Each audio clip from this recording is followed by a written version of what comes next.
नमस्कार, मैं हूं दीपांशु भंडारी। जी बिजनेस के वेल्थ क्रिएशन वीक में हमने पूरे 2 हफ्ते आपको वेल्थ बनाने के दमदार फॉर्मूलेज बताए हैं और आज हम आपको बताने वाले हैं कि कैसे लाइफ हाई पर भी बाजार में जोरदार कमाई के मौके आपको मिलते रहेंगे। निवेश के लिए अभी आपको कौन से सेक्टर्स और शेयर्स पर भरोसा करना चाहिए, अगर डायरेक्ट शेयर्स नहीं चाहिए तो किन फंड्स में पैसा बनेगा, और यहाँ से आपको वेल्थ जब बनानी है तो उसके लिए क्या कुछ कॉन्सेप्ट्स होते हैं जो अपने ध्यान में रखने चाहिए। आइए, ये है हमारी खास पेशकश आओ वेल्थ बनाएं, जिसमें जी बिजनेस के मैनेजिंग डायरेक्टर अनिल सिंह भी हमारे साथ हैं और वो बताएंगे कि यहाँ से भी वेल्थ बनाने के लिए आपको क्या कुछ करना चाहिए। जी, 4 साल पहले से ये जर्नी हमारी शुरू हुई है और वहाँ से हमने देखा है ज़बरदस्त एक्शन है। एक तो वेल्थ बनाने का जो रियल फार्मूला है वो तो मार्केट्स नहीं दिया है। बिल्कुल दीप, और जनरली जब भी समय ख़राब होता है, मूड ख़राब होता है, माहौल ख़राब होता है, और तब अगर आपके पास या तो निवेश करने का पैसा हो, वो गोल्डन चांस है, न पैसा हो तो कम से कम आप बने रहें। अगर ये 2 काम कर ले तो आपकी वेल्थ अपने आप बन जाती है। 12,000 से निफ्टी गिरा था, ठीक है, 2019 में 12,000 की निफ्टी 12,400 का लाइफ हाई था।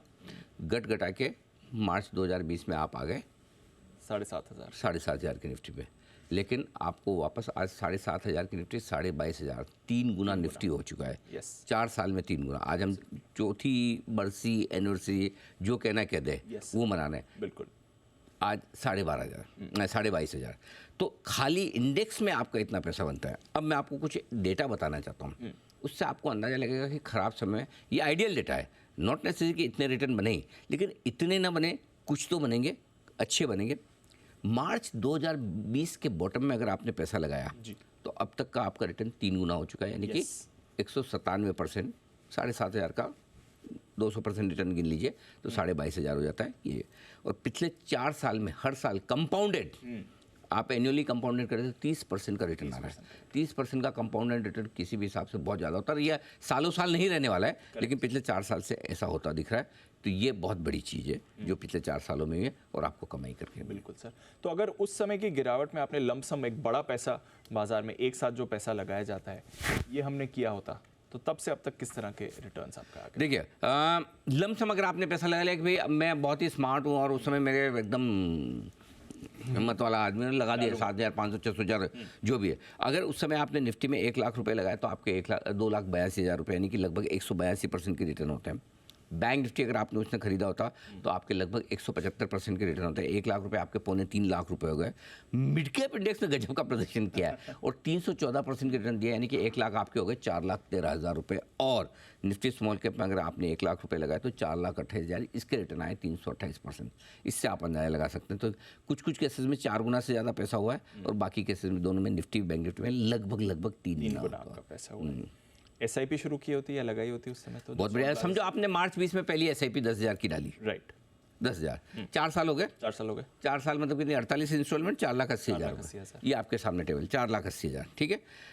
अगर आपने निफ्टी में SIP किए 46%, बैंक निफ्टी में किए तो 42% एब्सोल्यूट रिटर्न है, और मिड कैप इंडेक्स में 86% और स्मॉल कैप में अब आप एब्सोल्यूट रिटर्न है। समझो अगर आप 4 साल के लिए, उस समय में सबको इक्विटी मार्केट से डर लगता है, करेक्ट, पैसा नहीं डालना है, FD कर लेते हैं। 4 साल में कितने आते हैं? 8% मान लो, 32%। हाँ। निफ्टी में 46% है। मिड कैप वगैरह में तो उससे भी डबल से ज़्यादा। अब सेफ्टी कम है लेकिन रिटर्न ज़्यादा, तो लॉन्ग टर्म में ये आपके लिए बड़े फायदे की बात है, ये आप देख सकते हैं। और उस समय याद है सर, आपने एक शॉर्ट ब्लास्ट SIP कराई थी, 6 हफ्तों के लिए कहा था आपने, 6 हफ्ते के लिए पैसे लगाए, 6 साल बाद आप मुझे धन्यवाद करेंगे। 4 साल बाद उसकी सिचुएशन कैसी है? बहुत बढ़िया सिचुएशन है। वैसे तो सिचुएशन 6 महीने में ही सुधर गई थी, क्योंकि शॉर्ट ब्लास्ट SIP में बहुत बढ़िया एक्शन आता हुआ दिखा था। तो मेरे ख्याल से दीप, जो बढ़िया एक्शन हुआ है शॉर्ट ब्लास्ट SIP में, अगर आपने लगाए 6 हफ्तों में, ठीक है, 50-50 हज़ार रुपये, क्योंकि शॉर्ट ब्लास्ट SIP में जनरली आपके लिए थोड़ा ज़्यादा अमाउंट भी लगा नेचुरली कि भाई थोड़े बड़े investor, smart HNI kind of, तो 3 लाख रुपए अगर आपने लगाए तो उसमें रिटर्न आ रहा है आपका 151% का, 7.5 लाख रुपए गए। बैंक निफ्टी में 136% की रिटर्न है। मिड कैप और स्मॉल कैप शेयर तो देखिए 3 गुना हो चुके हैं। 3 लाख के 11.5 लाख रुपए आपके बन जाते अगर आपने 6 हफ्तों में पैसा लगाया होता तो। जबरदस्त रिटर्न। तो इसका मतलब क्या है? SIP के रिटर्न और शॉर्ट ब्लास्ट SIP के रिटर्न देखिए। SIP का रिटर्न कितना है? हर महीने 10,000 की SIP कर रहे हैं 46%, और शॉर्ट ब्लास्ट SIP का 150%। वहां से भी 3 गुना तो इसमें एक मैसेज छुपा है जी।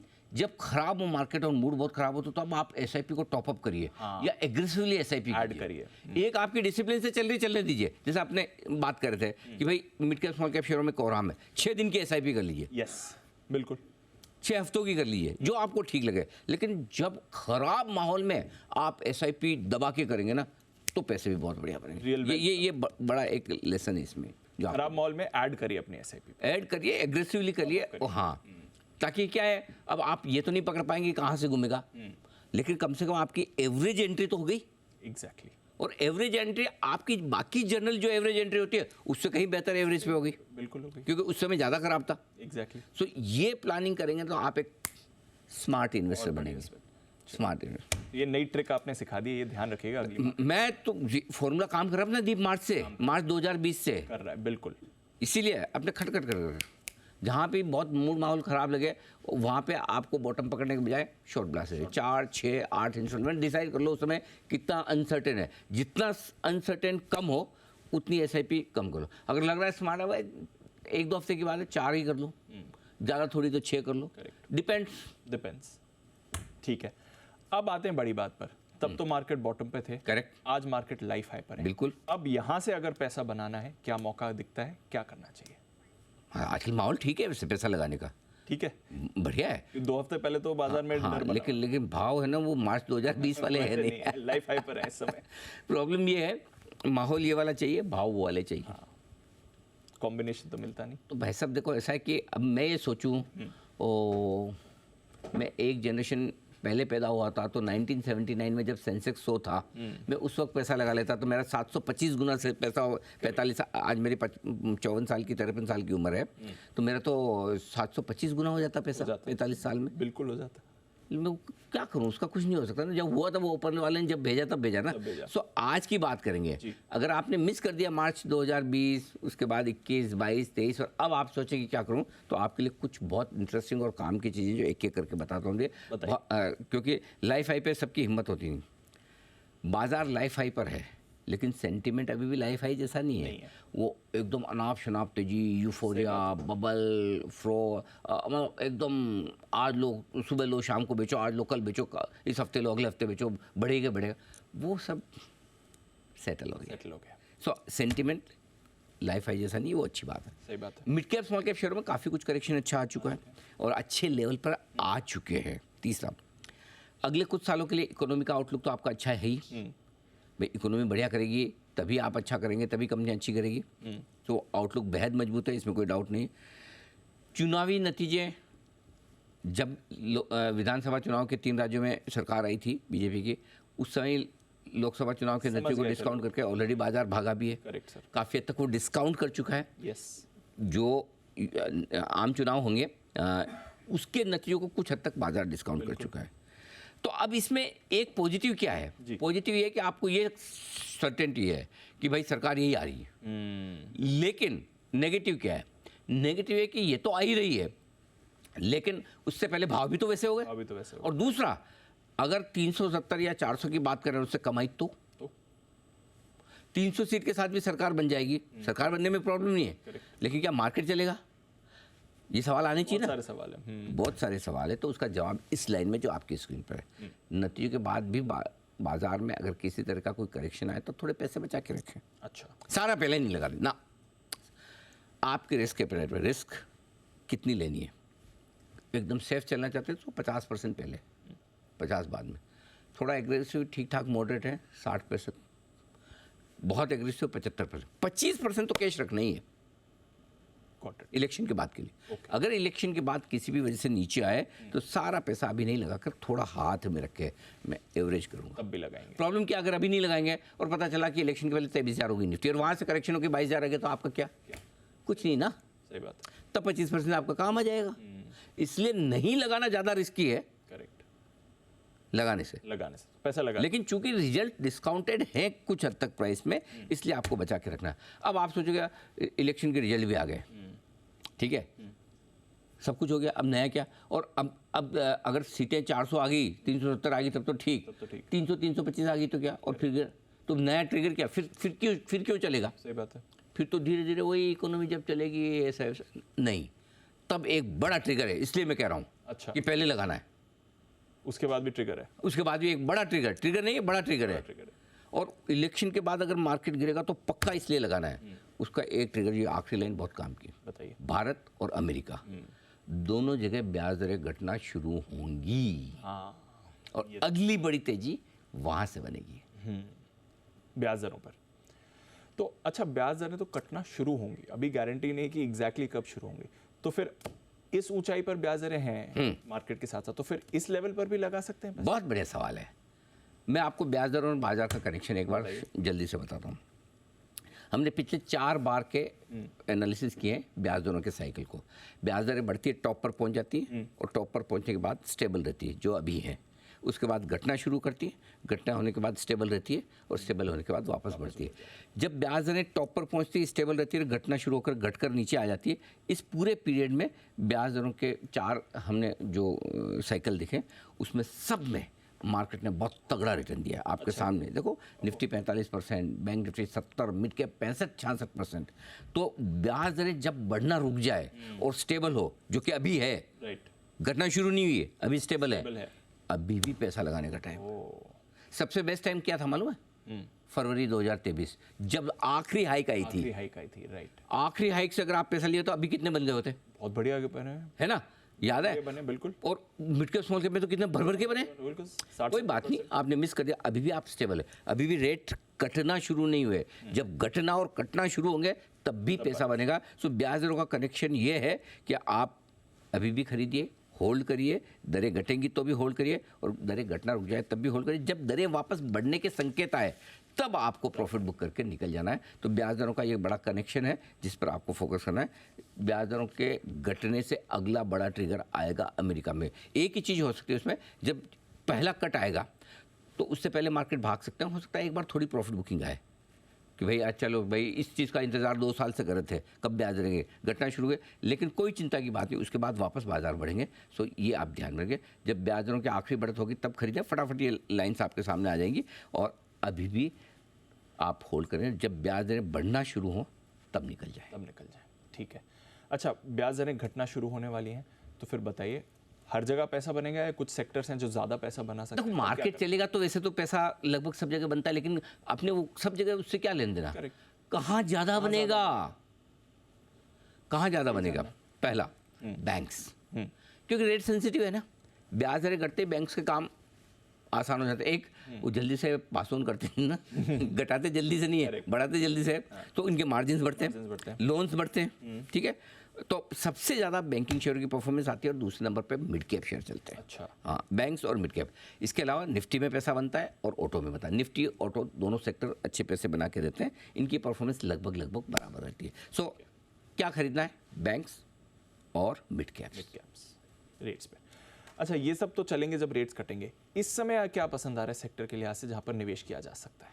इस समय आप मुझे पूछेंगे तो जब ब्याज दरें स्टेबल है, मार्केट लाइफ हाई के आसपास है, सेंटिमेंट थोड़ा ढीला हो चुका है, यस, सरकारी कंपनियां, अच्छा, इस बुलन के स्टार परफॉर्मर सरकारी कंपनियां हैं, और अभी भी इनमें जगह है। तो पीएसयू स्टॉक्स अभी भी चलेंगे। और क्यों चलेंगे? क्योंकि देखिए, जो पिछले 10 सालों में जो भारतीय बाजारों में बदलाव हुआ वो गवर्नमेंट की वजह से हुआ, गवर्नमेंट कंपनियों की वजह से हुआ। Right. उसमें बड़ा बदलाव है उनके कामकाज करने के तरीके में, इनके बिजनेस में। तो पहला, सरकारी कंपनियां। इस सरकारी कंपनियों में 3 तरह की सरकारी कंपनियां हैं जो मुझे पसंद है: defence, railway, power. Okay, defence PSU, railway PSU, power PSU.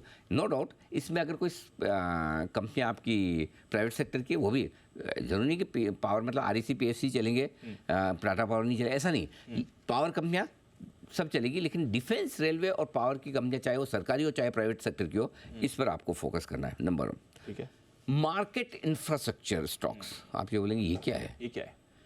ऐसे शेयर जो बाजार के साथ डायरेक्टली जुड़े हैं, exchanges, BSE, MCX, deposit, CDSL, mutual funds, HDFC mutual fund, UTI, Nippon, Aditya Birla AMC, ये सब।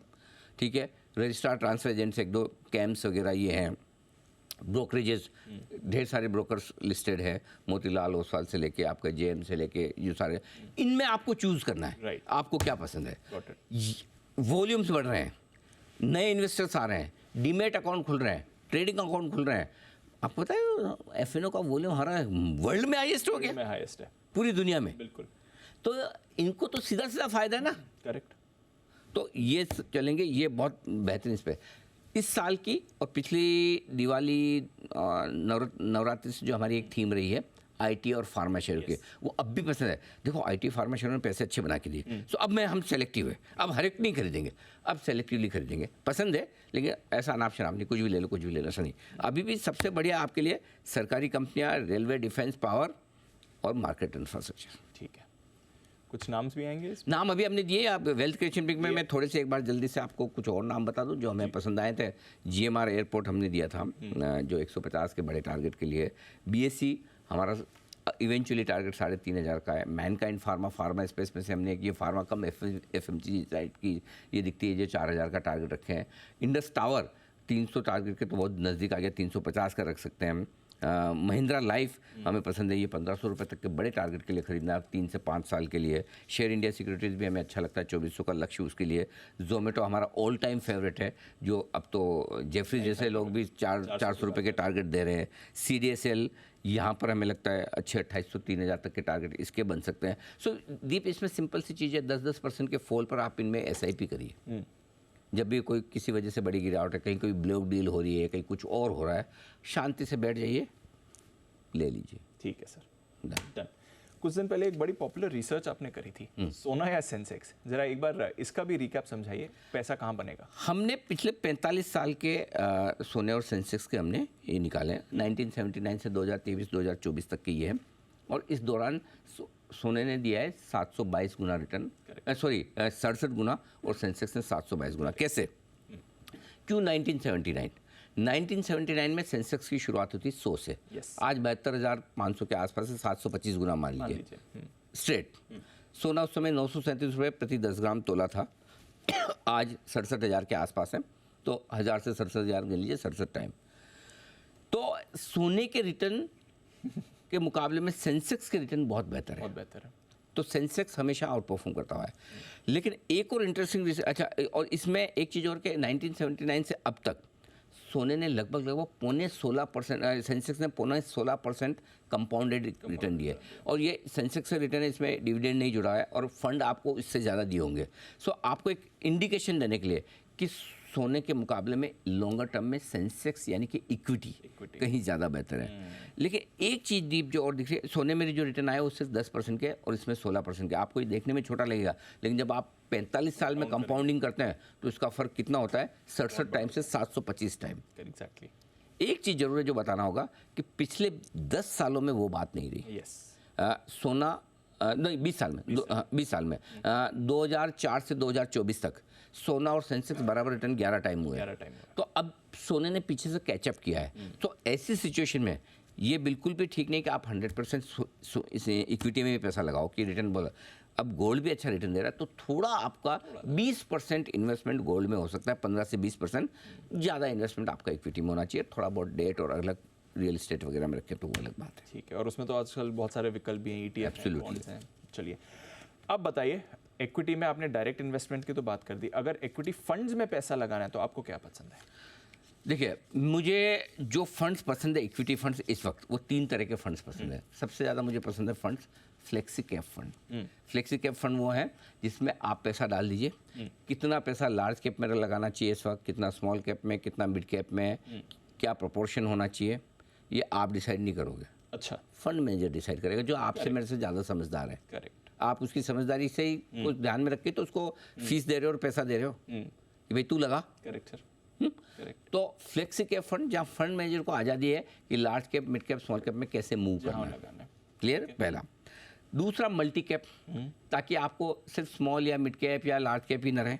कभी लार्ज कैप अंडर परफॉर्म करते हैं, कभी स्मॉल कैप अंडर परफॉर्म करते हैं, तो थोड़ा आपका मल्टी कैप में 50% इक्विटी आपका लार्ज कैप में हो गया, 25 मिड कैप में, 25 स्मॉल कैप में हो गया। तो इसमें भी आपको तीनों चेक का फ़ायदा मिल जाता है। तीसरा, मल्टी एसेट एलोकेशन। तेजी तो भाई साहब ऐसा तो नहीं खाली इक्विटी में हो रही, तेजी तो गोल्ड में भी है, अब आपको लगता है इक्विटी के साथ गोल्ड भी डालता था, इक्विटी का शेयर तो मेरे नीचे में बिक जाता, गोल्ड तो नहीं बिकता, तो गोल्ड तो आपने मिस कर दिया। अच्छा, दूसरा डेट, अब हाईएस्ट लेवल पे ब्याज दरें हैं, अब यहाँ से नीचे आएगी तो फिर करेक्ट, फिक्स इनकम में डेट में भी तो पैसा बनेगा। तो एक मल्टी एसेट एलोकेशन फंड जो अलग अलग एसेट्स में लगाते हैं, वहाँ भी पैसा लगाना, ये 3 है। अच्छा, इन 3 कैटेगरीज में कुछ फंड्स के नाम जो आप हाँ, मुझे पता, आप लोगे, मैं तैयारी करके आया हूँ, नाम पूछ वगैरह आप मानेंगे नहीं। तो फ्लेक्सी कैप वगैरह इक्विटी फंड में जहाँ पैसा लगाना, मैं पहले इक्विटी के बता देता हूँ। Right sir. तो जो मैंने 4-5 मेरी पसंद की चुने हैं, आप अपनी पसंद से अपने एडवाइजर से बात करके लेते हैं। एक पराग पारी का फ्लेक्सी कैप फंड है, वो एक ही फंड है इनका, जो सभी इनके पास एक ही रखा है इन्होंने, जो विदेशी शेयरों में भी यही पैसा उसी में लगाते हैं। लार्ज कैप लेना हो, स्मॉल कैप, ये देश का पहला फ्लेक्सी कैप फंड कह सकते हैं एक तरह से। तो ये बढ़िया फंड है, एक इसमें लगा सकते हैं। क्वांट म्यूचुअल फंड का एक बढ़िया मल्टी कैप फंड है, सॉरी हाँ, निप्पॉन का है, Nippon India multi cap fund है, वो दूसरा है। क्वांट मल्टी एसेट फंड है, जो अलग अलग एसेट्स में पैसा लगाता है। और HDFC mid cap opportunity fund है, काफ़ी पॉपुलर है। तो ये पॉपुलर है। तो अगर आपको मिड कैप में मज़े लेने हो, अच्छा है। और क्वांट स्मॉल कैप फंड, अगर छोटे फंड में, छोटे में मैंने इसलिए थोड़ा एग्रेसिव फंड दिया है, क्वांट स्मॉल कैप फंड, पहले से एग्रेसिव होते हैं स्मॉल कैप, फिर और एग्रेसिव। ये 4-5 फंड है जो आप कर सकते हो। डेट फंड्स में कुछ पसंद है आपको? बिल्कुल पसंद है, और डेट फंड में भी थोड़ा पैसा आपका लगाना ही चाहिए, क्योंकि घटती हुई ब्याज दरों का फायदा यहाँ मिलेगा। HDFC corporate fund, corporate bond fund, वो अच्छा है। आदित्य बिरला सन लाइफ का कॉर्पोरेट बॉन्ड फंड, तो कॉर्पोरेट बॉन्ड फंड में आपको थोड़ा सा गिल्ड से ज़्यादा रिटर्न मिलेंगे। और ब्याज दरें जब घटती है ना, तो है ना, कंपनियों की बैलेंस शीट थोड़ी बेहतर होने लगती है, तो वहाँ पर कॉर्पोरेट बॉन्ड वाले फंड में रिस्क कम हो जाती है। गिल्ड्स के मुकाबले में इनकी रिस्क थोड़ी कम होती है। ICICI क्रेडिट रिस्क फंड बढ़िया इकोनॉमी में, जब खराब इकोनॉमी से इकोनॉमी अच्छी होने लगे और ब्याज दरें घटने लगे, तो क्रेडिट रिस्क फंड आपको बढ़िया पैसा कमा के देता है। थोड़ा सा रिस्की है, लेकिन आपका रिटर्न बढ़िया बन सकता है। और Franklin India dynamic accrual fund, ये एक और फंड है जहाँ आप निवेश की सोच सकते हैं। ठीक है। और इन दोनों का मिक्सचर चाहिए हो, हाइब्रिड फंड चाहिए हो? लेना ही चाहिए, बिल्कुल लेना चाहिए, क्योंकि जब आपको पता है कि पैसा इक्विटी और डेट दोनों में बन सकता है, तो आपको मिक्स लेनी चाहिए। और मिक्स के लिए सिंपल, आप दिमाग मत लगाओ। 2 फंड में आपको बताता हूँ, लो। एक HDFC बैलेंस एडवांटेज, शानदार, आँख बंद करके मस्ती से बैठ जाइए, इक्विटी डेट दोनों का समागम है, मिक्स है। और दूसरा है ICICI Prudential equity and debt fund, ये दोनों स्कीम्स हैं जिनमें आप पैसा लगा के आराम से बैठिए। तो जिन लोगों को शेयर खरीदने, वो हमने शेयर भी बताए, जिन लोगों के फंड्स में पैसा लगाने, इक्विटी में लगाना हो, मल्टी एसेट में लगाना हो, डायनेमिक फंड्स में लगाना हो, बॉन्ड फंड में लगाना हो, हाइब्रिड फंड में लगाना हो, ये आपके लिए वेल्थ क्रिएशन का पूरा फॉर्मूला इस साल के लिए। तो एक जो सच्चे सेंस में हमने बोला, आओ वेल्थ बनाए, वेल्थ बनाने का आपने सीक्रेट बताया। बिल्कुल बिल्कुल। और सबसे बड़ी बात, ये तो रिकमेंडेशन है, लेकिन अल्टीमेटली आपका पैसा डिसिप्लिन से बनेगा, रेगुलर इन्वेस्टमेंट से बनेगा, लॉन्ग टर्म का विजन रख के अच्छे इन्वेस्टमेंट में बने रहने से बनेगा। पैसा बार बार उठापटक करने से नहीं बनता, बिल्कुल अच्छे फंड्स में पैसा डाल के शांति से बैठ जाने से बनता है। बस कहाँ जाएंगे, यहीं आएंगे। बिल्कुल। चलिए, बहुत बहुत शुक्रिया अनिल जी। रोज़ तो आप हमें सलाह देते ही हैं बाजार की। वेल्थ क्रिएशन वीक में पिछले 2 हफ्तों से कुछ बढ़िया रिसर्च और स्टॉक्स और बाकी बाजार में वेल्थ बनाने के फॉर्मूला, और आज जो पूरा मिश्रण इसका बताया है, यहाँ से भी लाइफ हाई पर भी वेल्थ बन सकती है, ये कॉन्फिडेंस देने के लिए बहुत बहुत शुक्रिया सर, इस शो में हमारा साथ देने के लिए। आप सबका भी बहुत बहुत शुक्रिया इस खास सीरीज़ में हमारा साथ देने के लिए।